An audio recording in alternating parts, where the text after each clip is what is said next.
আচ্ছা, এই যে দেখো এক গামলা করে মাংস। তো এবার বানাইতে যাই, বানাবো তা লোকাল মুরগি আছে বুঝছো, ফার্মের মুরগি খাই না আমরা, বড় লোক মানুষ অ্যাকচুয়ালি না, বড় লোক এরকম কিছু না।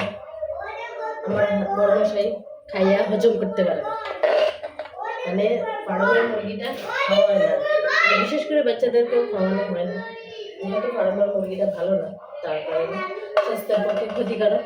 তো আমরা স্বাস্থ্যের পক্ষে খুব বেশি খেয়াল রাখি, যেহেতু তার কারণে মানে ফার্মের মুরগিটা ঘরে একদমই চলে না, করে চলে।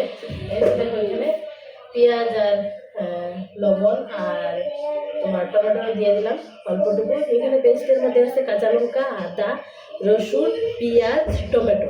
একটা টমেটো এমনি কড়াইতে দিছি গোটা কাটটা, আর একটা টমেটো পেস্ট করছি। আর এই যে দেখো মাংস।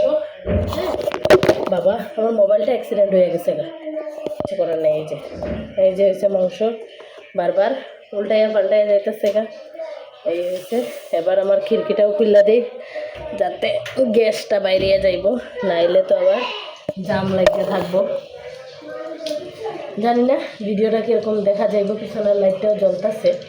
তা তেলটা গরম হয়ে গেছে, যেহেতু মাংসগুলো দিয়ে দিই। মাংসের পিসগুলা দেখো, জাস্ট পিসগুলা দেখো, এইভাবে নিজে পিস করলে এরকমই মন মতো পিস,